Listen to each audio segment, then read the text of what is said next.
छत्तीसगढ़ समेत 3 राज्यों में ईडी ने आज कई जगहों पर एक साथ छापे मारे, जिस पर सियासी घमासान छिड़ा हुआ है। सीएम भूपेश बघेल ने ईडी की छापेमारी पर सवाल उठाया और कहा कि छापेमारी का मकसद सियासी है।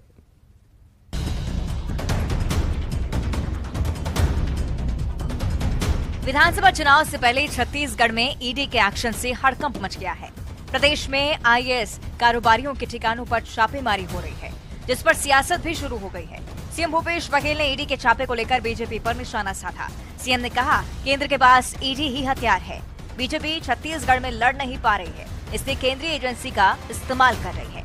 बीजेपी का काम सरकार को अस्थिर करना है। मुख्यमंत्री ने कहा, मैंने पहले ही कहा था कि चुनाव तक ईडी की टीम यहाँ रहेगी। मैं पहले बताया था वो चुनाव तक पूरा रहेंगे, चुनाव करा के जाएंगे। बस्तर के देखिए, सीधी बात है, मैं शुरू से कह रहा हूँ कि भारतीय जनता पार्टी यहाँ लड़ नहीं पा रही है। लगातार बैठ के कर रहे हैं, लगातार प्रभारी बदल रहे हैं, प्रदेशाध्यक्ष बदल रहे हैं, सीएलपी लीडर बदल रहे हैं, अब नेता प्रतिपक्ष बदल रहे हैं। वो सब बदल के देख लिए तो ये कि यही हथियार है जिसके माध्यम से Bharatiya Janata party ED IT के माध्यम से लोगों के बीच में प्रचार प्रसार करना और बदनाम करना, परेशान करना, ये इनका मोटो है। और होना जाना तो कुछ नहीं है, केवल परेशान करना है। छत्तीसगढ़ में ईडी की छापेमारी पर सीएम भूपेश बघेल के बयान पर बीजेपी ने कड़ी प्रतिक्रिया दी है। बीजेपी ने हमला बोलते हुए कहा, भ्रष्टाचार के खिलाफ ईडी कार्रवाई कर रही है तो कांग्रेस को दर्द क्यों हो रहा है। कांग्रेस पार्टी का इतिहास रहा है कि भ्रष्टाचार और कांग्रेस एक दूसरे के पर्यायवाची शब्द माने जाते हैं।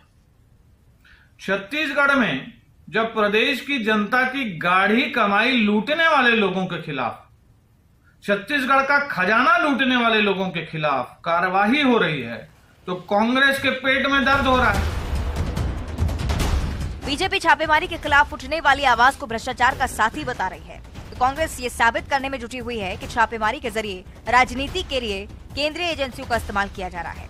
हालांकि सीएम भूपेश बघेल ने कहा है कि हमने पहले ही कहा था कि चुनाव तक ईडी यहीं रहने वाली है। बीजेपी छत्तीसगढ़ में लड़ नहीं पा रही। Bureau report, news 18। छत्तीसगढ़ के बीजेपी नेता इन दिनों काफी सक्रिय नजर आ रहे हैं। कोई धरना, कोई प्रदर्शन कर रहा है तो कोई दिल्ली की तरफ दौड़ लगा रहा है, लेकिन कांग्रेस इसे इनका टिकट बचाने का प्रयास बता रही है। देखिए,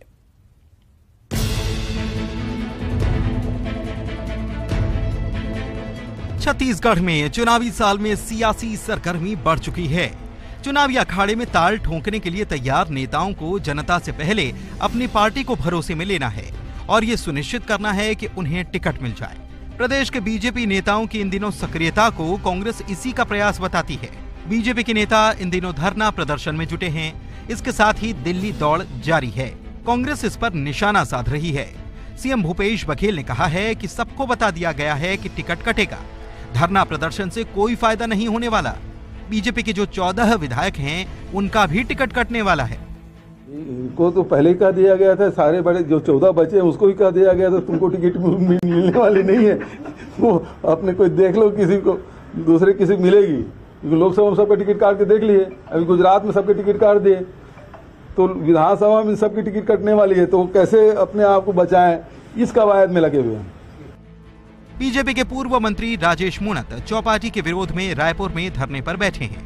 बीजेपी के नेता क्या टिकट के लिए दौड़ लगा रहे हैं, इस सवाल पर राजेश मूणत ने कहा कि सीएम भूपेश बघेल अपनी पार्टी की चिंता कर लें, बीजेपी अपने फैसले लेगी। माननीय मुख्यमंत्री जी टिकट देंगे क्या? वो तो 2 दिन पहले बोले हैं कि जिसका परफॉर्मेंस अच्छा नहीं होगा कांग्रेस पार्टी में उसका टिकट नहीं मिलेगा। अपनी पार्टी की चिंता करे जी। मंत्री अलग चिल्ला रहे, आपस में पट नहीं रही। शैलजा जी आई थी, उसकी भरी बैठकों के अंदर कांग्रेस पार्टी के पदाधिकारी खुलेआम शिकायत कर रहे हैं, अधिकारी सुन नहीं रहे, मंत्री सुन नहीं रहे, विधायक कहाँ जाएं, अब उनको धमका रहे हैं, समय ठीक रहो नहीं तो टिकट कट जाएगी।